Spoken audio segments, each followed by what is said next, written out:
मैं आपके सामने एक सवाल रखता हूं। 1950 में संविधान बना और 1976 तक यह कम्युनल था। इंदिरा गांधी को अच्छा लगा, क्या कारण थे मैं उसमें जाना नहीं चाहता, लेकिन 1976 में भारत के संविधान में 42 सेकंड अमेंडमेंट के तहत आपने रात में सेकुलर शब्द जोड़ा। लेकिन आज भी हमारे और समाज के बीच में एक बड़ा कंफ्यूजन है। मैं हाथ जोड़ के आपसे विनती करता हूं, इस बात को ज्यादा तर्क के साथ सुने। सेकुलरिज्म का मतलब यह नहीं है कि सीधे हाथ पे हिंदू उल्टे हाथ पे मुसलमान, यह कतई नहीं है। शब्द सेकुलरिज्म आया कहां से और किन परिस्थितियों में आया? सेकुलर शब्द वेस्टर्न वर्ल्ड के अंदर, जहां सरकारें चर्च से निर्देशित होती थीं, जहां चर्च से डायरेक्शन लेती थीं, इसलिए यह हुआ कि चर्च की वजह से जो दूसरे मजहबों को मानने वाले लोग हैं, कहीं चर्च के अभाव में, इन्फ्लुएंस में सरकार और राजा जो है कहीं उनके ऊपर जाती ना कर दे। तो एक शब्द क्वाइन हुआ सेकुलर, और कहा गया कि राजा का कोई भी मजहब नहीं होगा, राजा के लिए प्रजा बराबर होगी, उसका कोई निजी तौर पर कोई मजहब नहीं होगा। इसलिए वहां सेकुलरिज्म की जरूरत पड़ी। लेकिन हमारी परंपरा में कभी राजा का धर्म होता था, मजहब नहीं होता था।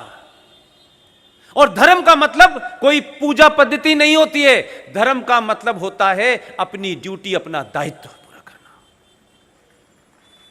लिहाजा हमें यह थोपा गया सोच करके, हम जानते हैं केजीबी और रशा के दबाव में ये दोनों शब्द आए। सेकुलर शब्द भी आया और फिर उसका हिंदी ट्रांसलेशन भी जानबूझ करके एलएम सिंघवी के ऊपर दबाव डाला, और उन्होंने करने से मना कर दिया। ऐसे ईमानदार लोग थे। यह बात अलग है कि उनका लड़का बड़ा बेईमान है। सेकुलरिज्म का ट्रांसलेशन एलएम सिंघवी जैसे विद्वान से कहा गया कि आप करें। उन्होंने दुनिया भर की डिक्शनरी कंसल्ट की, और वाकई वो बड़े विद्वान आदमी थे, बड़ी किताबें हैं, आप पढ़ सकते हैं उनकी किताबों को। लेकिन इंदिरा गांधी का एजेंडा कुछ और था, क्योंकि उनको किसी ने बताया था, उनको समझा दिया था। जिन दबाव के कारण यह लागू हुआ, उन्होंने कहा कि सेकुलरिज्म का मतलब धर्मनिरपेक्ष नहीं हो सकता। सेकुलरिज्म का मतलब पंथ निरपेक्ष होगा, धर्मनिरपेक्ष नहीं होगा।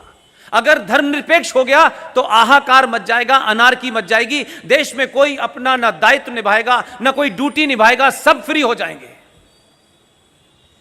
लेकिन चलाया और हमारे संविधान में आपका सेकुलर शब्द आ गया, और फिर इसको इस तरीके से प्रचारित किया गया कि सेकुलरिज्म का मतलब है कि आप मुसलमानों की नाजायज मांगों को जब तक नहीं मानोगे तब तक आप सेकुलर नहीं कहलाओगे। इसलिए एक प्रधानमंत्री आता है, वो भी यही बयान दे देता है। इसलिए जो प्रधानमंत्री आता है पहले वो ये पूछना शुरू करता है कि मुसलमानों को और क्या क्या दिया जाए। अगर ये देश सेकुलर है तो फिर इस देश के संविधान में वो धाराएं क्यों बनी हुई हैं जिनमें यह कहा जाता है कि मुसलमानों को, माइनॉरिटीज को अपने इंस्टीट्यूशन खोलने की आजादी है? वो अपने इंस्टीट्यूशन में कौन सी शिक्षा देना चाहते हैं? फिजिक्स, केमिस्ट्री, बायोलॉजी, हिस्ट्री, सारी शिक्षाओं के बाद वो कौन सी ऐसी शिक्षा है जो इस समाज के बहुसंख्यक समाज को नहीं पढ़नी चाहिए? सेकुलर है तो फिर ये इंस्टीट्यूशन क्यों खुले हुए हैं? और अगर सेकुलर है तो उन्हीं मुस्लिम इंस्टीट्यूशंस के अंदर इस्लामिक स्टडीज के डिपार्टमेंट क्यों हैं? वैदिक के क्यों नहीं है? सनातन के क्यों नहीं है? यह कम्युनल बात है क्या? इससे ज्यादा सेकुलर बात कोई हो सकती है? अगर इस देश के मुसलमानों को इस बात का अधिकार है कि वो अलीगढ़ मुस्लिम विश्वविद्यालय में इस्लामिक स्टडीज की स्टडी कर सकते हैं, तो मेरी गिनती वहां एक थी, इसलिए मुझे यह अधिकार नहीं है कि मैं अपनी मर्जी से अलीगढ़ मुस्लिम विश्वविद्यालय के अंदर वैदिक की स्टडी कर सकूं। उसके लिए कोर्स क्यों नहीं है?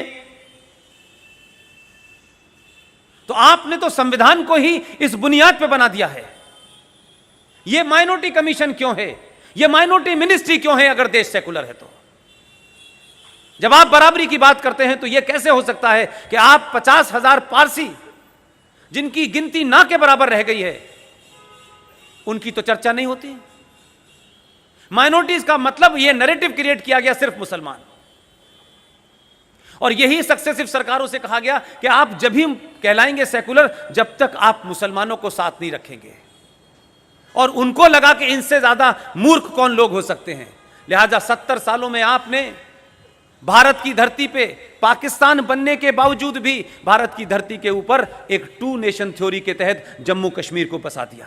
उनकी अलग मांग ली आपने कि आपका संविधान भी अलग होगा, आपका प्रधानमंत्री होगा, आपका सदर रियासत होगा, आपकी विधानसभा का टर्म 6 साल का होगा, आपके यहां आईपीसी लागू नहीं होगी, आपके यहां सुप्रीम कोर्ट लागू नहीं होगा, आपके यहां भारत की संसद लागू नहीं होगी। जब आप ये मानेंगे तो आपको कोई महान आदमी समझेगा। उन बोनों ने समझा इतने मूर्ख लोग हैं, उन्होंने 1947 से आपको डराना शुरू किया। वो डराते डराते आज 2020 हो गई। एक पैरेलल सत्ता इस देश में बनी हुई है। वो 370 भी थी, वो 35 भी थी, वो मुस्लिम पर्सनल लॉ के नाम से भी थी। और जब भी सरकारें ईमानदारी से इस देश के संविधान को लागू करें तो भी यह सवाल होता है कि उसमें वो लागू करें जिसमें हम शामिल न हो। हमारी मांग है कि भाई यूनिफॉर्म सिविल कोड नहीं लागू करें, क्योंकि उसके लागू करने से मुसलमान नाराज हो जाएंगे। तो फिर संविधान में लिखा क्यों है आपने? आप 1976 में 42nd कॉन्स्टिट्यूशनल अमेंडमेंट की 7वीं सूची में पूरी डिबेट के बाद यह कहते हैं कि भारत में पॉपुलेशन कंट्रोल एक बड़ी समस्या है, फैमिली प्लानिंग एक बड़ी समस्या है। केंद्र सरकार और राज्य सरकारें तत्काल प्रभाव से इसके ऊपर कानून बनाए। यह संशोधन करके रख दिया आपने, लेकिन इसको छुआ नहीं, क्योंकि इसके छूते ही सरकार सेकुलर नहीं रहेगी। तो जिन लोगों ने आज संविधान की कसम लेकर के शाहीन बाग पर बैठे हैं, कम से कम संविधान तो छुआ और कहिए कि इस संविधान में जो लिखा है वही आने वाला है, चिंता मत करो।